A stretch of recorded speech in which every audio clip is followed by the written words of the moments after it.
जय हिंद साथियों, नमस्कार। स्वागत है आपका अपने परिवार में सफलता की इस कड़ी में। और एक शख्स हमारे बीच हैं, वो है पायल जी शर्मा। आपका बहुत बहुत स्वागत हमारे इस परिवार में। आप आज मिलने जा रहे हैं पायल जी से, जिनका हाल ही में राजस्थान पुलिस जयपुर से चयनित हुए हैं। तो मैं बात करना चाहूंगा कि किस प्रकार से वो यहां तक पहुंचे हैं और उनकी क्या जीवनी रही है, और अगला टारगेट भी उन्होंने तय कर लिया है। और उन्होंने मुझसे वादा भी किया है कि मैं सर लगकर ही दिखाऊंगी। तो इस चीज को, इस जज्बे को आप लोगों के साथ मैं जोड़ना चाहता हूं कि आप भी किस प्रकार से अपने जीवन में मोटिवेट रहें। और इतना और बता दूं कि वर्दी को देखकर वर्दी का जुनून जागा है। वर्तमान में इनके पिताजी जो हैं एएसआई यानी इंस्पेक्टर जो होते हैं, उन्हीं के पद पर कार्यरत हैं जयपुर सीएमओ हाउस के अंदर। तो आज जानते हैं पायल जी से कि कैसे रही उनकी लाइफ और कैसे उन्होंने ये सफर तय किया। तो पायल जी, स्वागत है आपका। Thank you sir. जैसा कि अभी आपने कहा कि जो वर्दी को देखकर ही वर्दी का जो जुनून है वो जागा है। मेरे पिताजी खुद पुलिस में है, तो उन्हें देखकर ही मुझे ये मोटिवेशन मिला कि मैं खुद पुलिस में जाऊं। तो पहले स्टार्टिंग तैयारी मैंने छोटी इसलिए की कि एक बार छोटी पे प्लेटफॉर्म मिल जाए अपन को, बिल्कुल बिल्कुल, उसके बाद में अपन हाई तैयारी कर सकते हैं। इसलिए मैं आपसे जानना चाहूंगा कि पढ़ाई आपने कहां तक की है? सर पढ़ाई मेरी ग्रेजुएशन बीएससी पूरी हो गई। अच्छा। और मैंने बीएसटीसी भी कर ली और बीएड मेरा रनिंग में चल रहा है सर। बीएससी करने के बाद आपका जीके की ओर कैसे क्रेज बन गया कि आप साइंस बैकग्राउंड से होते हुए आर्ट्स के विषयों को पढ़कर आज पुलिस में आ गए आप? सर साइंस तो मेरा इंटरेस्टिंग सब्जेक्ट था, इसलिए मैंने बीएससी की थी। अच्छा। लेकिन फिर जब मैंने आपके सुभाष जी के इनकी वीडियो देखे ना, तो फिर जीके अच्छा लगने लग गया। अच्छा, जीके अच्छा लगने लग गया। हाँ, वो फिर याद होने लग गया ट्रिक्स की वजह से। अच्छा। इसलिए सर फिर मेरा इंटरेस्ट अपने आप ही हो गया। तो मैं ये मान सकता हूँ कि एक साइंस का विद्यार्थी भी अगर वो पढ़े तो वो नौकरी लग सकता है। बिल्कुल। दूसरा, मैं आपसे ये जानना चाहूंगा कि अपने जो अगला जो लक्ष्य तैयार किया है, वो आपका क्या लक्ष्य है कि आप कहां तक जाना चाहते हैं? एसआई है, आरएस है, क्योंकि सीढ़ी दर ही हम आगे बढ़ते हैं। तो आपने दूसरा लक्ष्य अभी क्या चुना है? सर दूसरा लक्ष्य अभी एसआई चुना है। एसआई में होने के बाद फिर आरएस पे जाना है। लेकिन लास्ट आपका सफर जो है आरएस तक रहने वाला है। हाँ, आरएस तक रहने वाला। आरएस तक रहने वाला है। मेरी ओर से बहुत बहुत शुभकामनाएं रहेगी। मैं ये भी जानना चाहूंगा कि आप जैसे कई विद्यार्थी हमें पूछते हैं कि अब कितने घंटे पढ़ाई करें। मैं तो उनको यही कहता हूं कि पढ़ाई कभी घंटों की मोहताज नहीं होती है। फिर भी मैं आपसे पूछना चाहूंगा कि कितने घंटे आप पढ़ाई करती थी, थोड़ा इनको बताएं। सर बिल्कुल, पढ़ाई तो घंटों के हिसाब से तो वैसे करनी नहीं चाहिए, लेकिन नॉर्मली अगर आप देखें तो 5-6 घंटों से कम तो बिल्कुल नहीं करना चाहिए। क्योंकि जॉब है, ऐसे तो है नहीं कि बस पढ़ लिया और पास करना है अपन को। जॉब लगनी है, कट ऑफ से 20-25 नंबर जब ज्यादा आते हैं ना, तब जाके नौकरी मिलती है। बिल्कुल, आजकल यही है कि आप 10 से 20 नंबर ज्यादा लेकर आएंगे तभी आपका फाइनल चयन होने वाला है। वरना सिर्फ हम ये एक अंदाजन लगा सकते हैं कि हमने प्री पास किया है, हम दौड़ के लिए क्वालिफाई हुए हैं, लेकिन लास्ट में हम रुक जाते हैं। मैं आपसे ये भी जानना चाहूंगा कि कुछ विद्यार्थियों के मन में ये एक धारणा बनी होती है कि मैं 3 महीने 4 महीने तैयारी करके 60 साल के जीवन को तय कर दूंगा।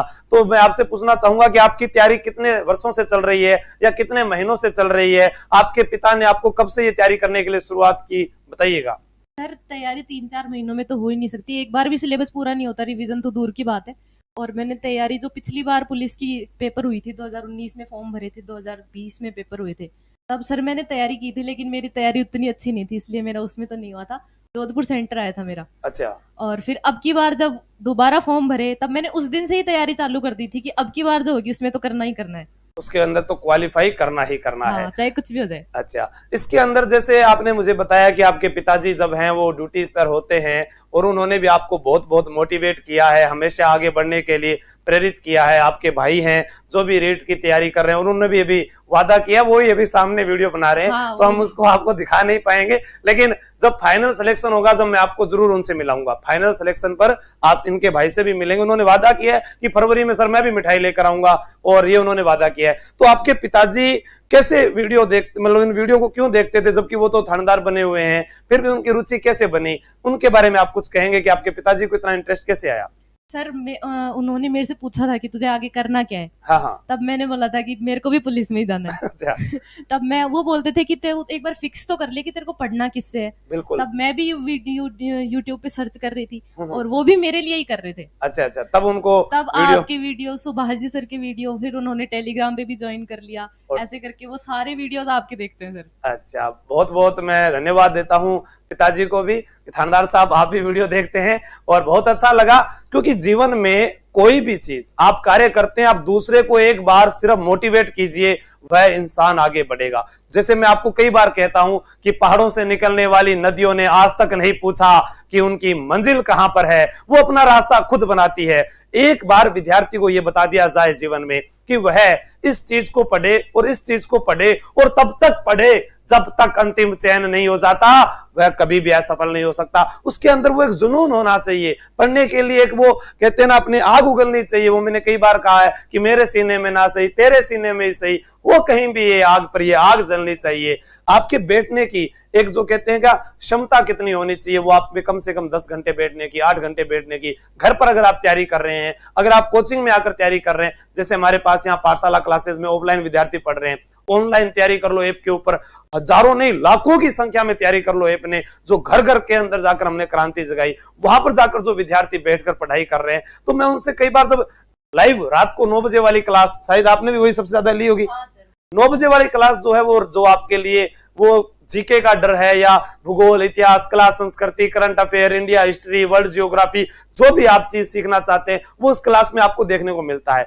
और हमेशा उसमें कुछ नया किया जाता है। तो वो चीज अगर आप लगातार ज्वाइन करते हैं, आपके पास पैसे भी नहीं है, आप कोचिंग ऑफलाइन नहीं आ सकते, आप जयपुर नहीं आ सकते, आप ऐप पर कोर्स नहीं खरीद सकते, मैं कहता हूं कि ये यूट्यूब आपको उस मंजिल तक ले जा सकता है जहां तक आपने सोचा है। जैसा आज एक थानेदार की बेटी ने पुलिस के अंदर अपना लक्ष्य तो चुन लिया, लेकिन अगला लक्ष्य उन्होंने सब इंस्पेक्टर, फिर आरएस से आरपीएस बनना है। तो ये क्या है कि पहले कदम से आगे आगे बढ़ना है। तो बहुत बहुत धन्यवाद पायल जी, आप हमारे साथ जुड़े हैं।